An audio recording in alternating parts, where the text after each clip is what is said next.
Hey, so in this video, what I've decided to do is sort of just walk around town. I had some free time with the little Osmo here to talk about marketing and distribution when it comes to like indie hacking or one-person business ownership. Lots of us are either stuck in the building wheel, right? Or we're building our offers, our funnels, our SaaS platforms, whatever that may be, our projects, products.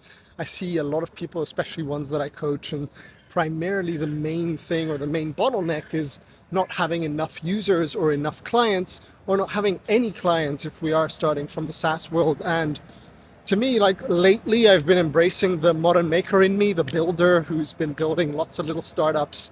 I did a few videos the other week um, explaining it, and most of the questions that came my way were like, yeah, but what about distribution? How have you grown an audience? What would you do if you don't have an audience? And I wanted to speak to that a little bit. And oh, look, this is like the municipal theater here in Nicosia, Cyprus. And maybe I'll do a little bit of a tour guide as I am walking through. So for me, I've got some bits and pieces on my phone just to keep me going and remember what I'm talking about. But I'm going to take a little quick stop to show you just a little bit of what's going on before we dive into the inbound mechanisms that I use to do this. I've got a statue right in front of me. I have no idea who this is. It says Elava Anthroposyne. I have no idea what that says. I am sorry. Something in Greek and some really cool figure. Terrible of me. But basically, I've got this account last month that did 37.4k. I've got this account that did 6.8k in euros, and this one that did 758. So that's approximately 44k over the last 4 weeks, and it's been really fun. Like being at this level, working 3 days a week for me, doing about 20 hours of business. It's all of these years that have finally paid off. And I'm grateful for it. And my accountants hate me. I have so many accounts because I do digital products, I do coaching and consulting. I have my little SaaS projects. I've recently launched Ship to Stay, which is like a community for builders who want to ship stuff, and if they don't, they get thrown to the sharks away from the island. So it's kind of survivor themed. Oh, this looks like a little patch of grass here that I can stop and talk to you a little bit about something. So I have some inbound marketing tips and tricks noted down that I want to speak to. There's no right or wrong. I'm simply going to speak to what has previously worked for me, and you can take or leave whatever you feel is useful.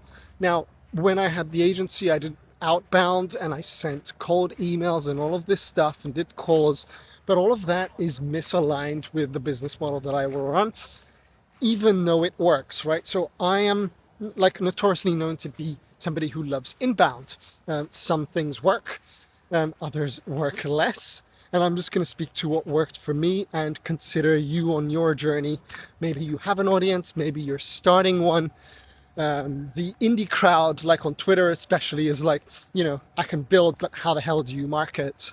The more one person business crowd is more in tune with this sort of content creation. So number one for me is organic, right? Organic content marketing.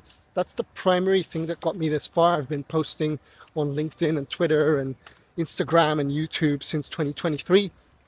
I've got about 54,000 followers now on LinkedIn, about 3.5k on Instagram, 1.8k on YouTube, and something like 2.8k on Twitter. And Threads. Threads has been a nice one over time.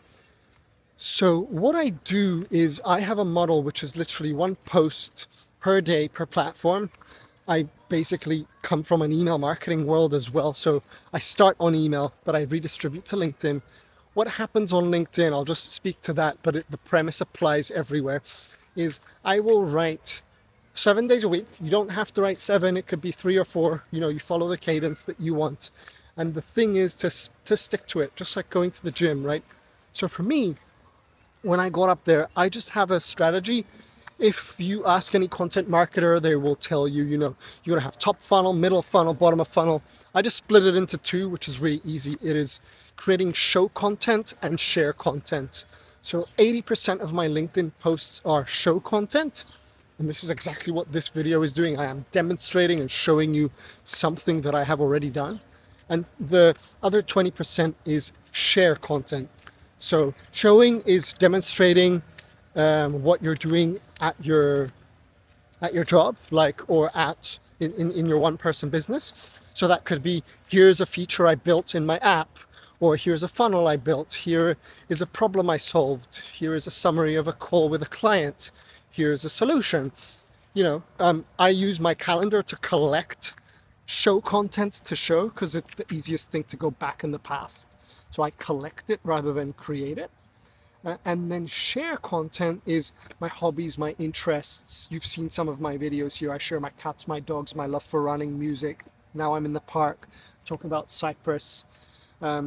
Basically who I am, right? In my case, all of those. I'm a father, I'm a husband. I share my views. As I said earlier, like I'm not into outbound and I'm all about inbound.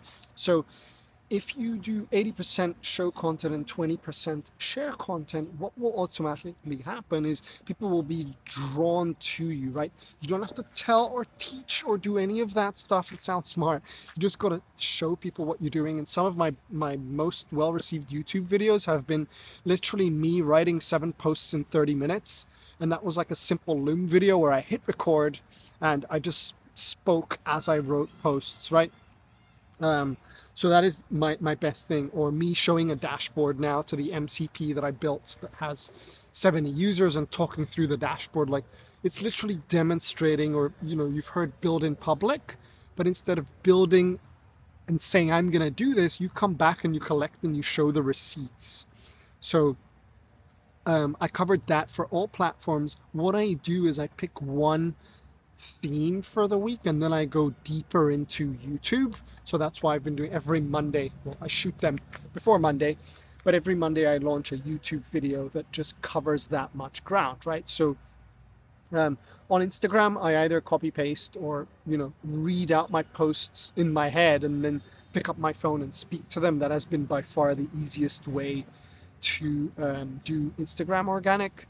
And then with Threads and X, it's like a little builder's log where I talk about all my little startups and ideas and what I'm building and showing results with a mix of like other numbers in the, you know, I'm a runner, so I share my Strava, my workouts, my runs, you know, all of that sort of stuff on there, which has been awesome.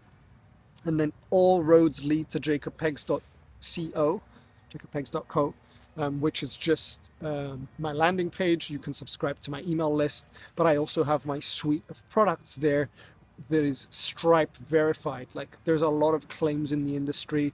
I made so and so and whatever, and Stripe is my best friend. All I've done is literally connect the API on a read only, and then any sale that happens through the door on those products just gets updated. The second bit of marketing and distribution that I do is low cost ads via Facebook and Instagram. So a lot of people, you know, again, I'm just sharing what works for me, because a lot of people will say you need to scale multiple ad sets and you have to have 10 ads in one ad set and watch out for fatigue and this and that. And honestly, for me, my ads are literally me holding a Pokemon mug on Instagram, or like a watermelon and doing squats, doing something fun for 3 or 4 seconds with a caption that just says, this is why I stopped this thing and this is what I'm doing next, or something along those lines. It's a hook. And then in the caption, as somebody who's a writer and less of a video person, I prefer writing. People read the caption and that's it. And all I do is, number one, I shoot one ad for followers. So it's just for profile visits, and that's what it's supposed to do. It has a ManyChat keyword that gets people back to the same page. I have a low ticket offer that's worth $5, and I collect their email in exchange for that. Let me see if I can even pull it up here so you can get the gist, you know, as an overview of what I'm talking about. Oh, there it is. Found it. So this is how we run it. Literally little caption like that, and then at the bottom of the post I say watermelon, and people comment watermelon, and they get something sent in their DMs, right? So that is for follower ads. And then I've got another ad which runs for conversion straight to that landing page, there for sales. And I prefer tracking that on Meta Ads, the platform, because you can have a Facebook pixel and it tells you exactly how much you're spending, what your cost per click is, and how much it costs you to acquire a customer.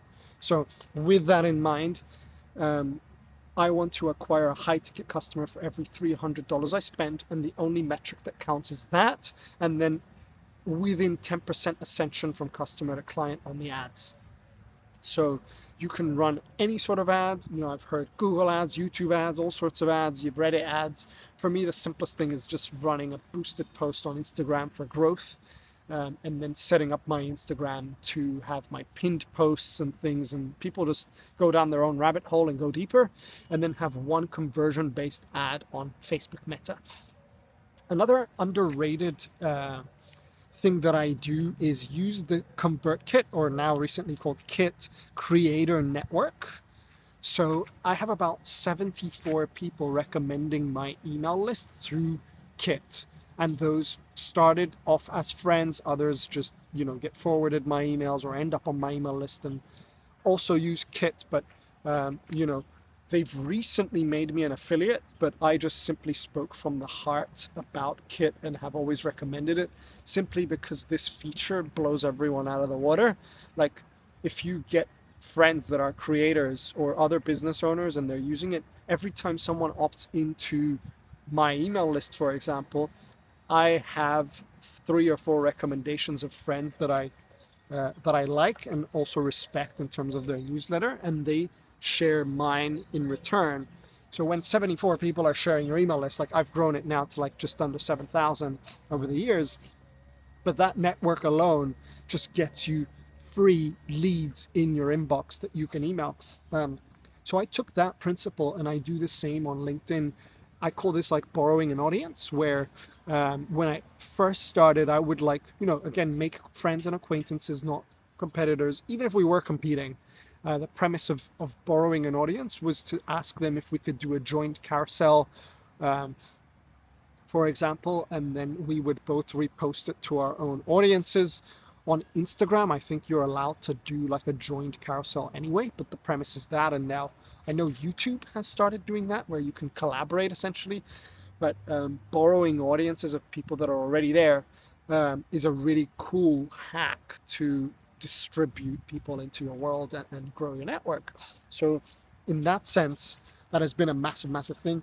On Twitter, what I like doing is, like, if I have a strong opinion about something, or something that's happening in the hacking world, I will retweet it and say something about it. And usually it either stirs the pot, people agree and disagree, and when you have debatable content, it naturally gets you more reach. Um, the other thing that is underrated is SEO. People say it's dead, and I always laugh at that. I grew an agency. I had a 12-man team at the peak. It was 7 most of the time. We did 500K ARR year on year in revenue, and I had 0 social media presence.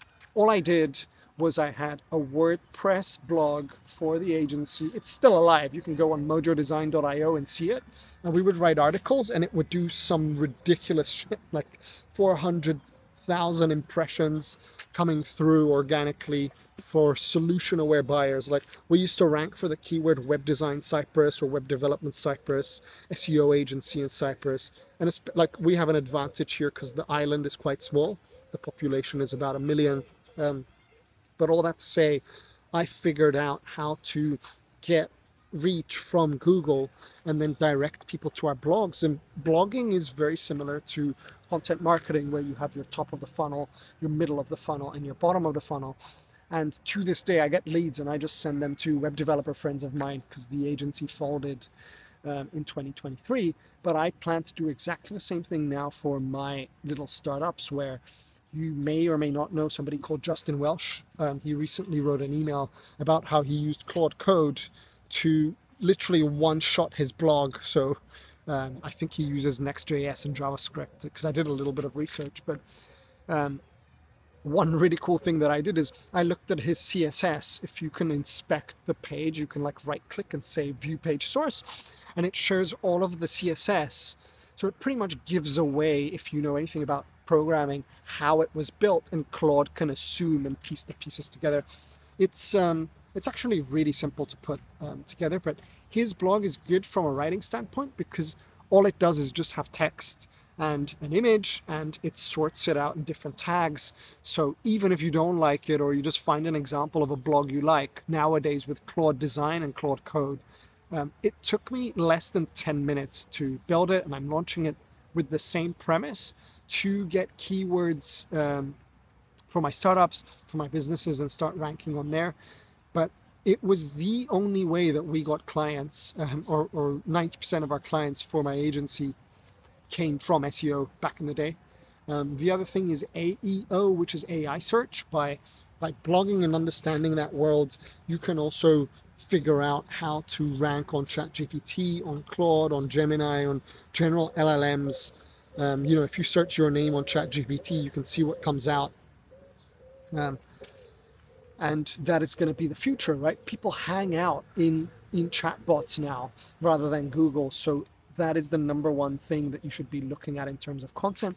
And also, because of LinkedIn, and this was lucky of me to have that as my primary platform, but the number 2 cited place on earth now is LinkedIn. So if you write long form articles or write posts, one thing that I spoke to, I may attach it in the comments below, but I'll find it here as I'm speaking, is this week I wrote an article where I figured out that LinkedIn is now using Meta's Llama 3 algorithm. And what that means is it's moving away from the conventional sort of engagement pod baity likes and all of that crap into more of like saves and search and shares. So it's mimicking the Instagram algorithm in a way. So what I did was I wrote this post, which I'll drop down below. You'll recognize it if you see this little thingy. It's like a screenshot of my profile.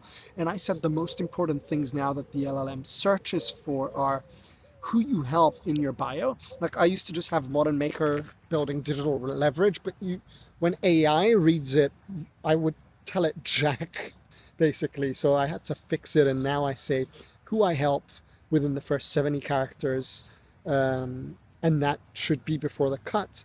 I changed my industry and made it specific and changed that to marketing. I closed off all the other startups or ex businesses that I'm no longer a part of, because now if AI is reading it, you have to be showing up in the feed. So a very simple, I build content engines for solopreneurs and then shipping startups like a motherflower puts me in that content bucket on the algorithm. So these are, again, AEO based searches. And then what I aim to do is twice a week, as I shared in the first point with my LinkedIn organic, is have the keywords I want to rank for. So when people search for me in LLMs for the keyword content marketing, or indie hacking or SaaS or whatever, I start showing up there as a one-person business owner. Another underrated one is the School Network. You must know of Sam Evans and Alex Hormozy. I run my community Modern Maker on School. It's got like just over 200 or so members in there, and there is an option. This is the but there is basically an option where you can set the distribution to on. So this is my school. And when you set it to on, it starts ranking for keywords. So I recently went and optimized it and put the word coaching, put the word LinkedIn, put the word programming, coding, JavaScript, whatever it is I wanted to rank for.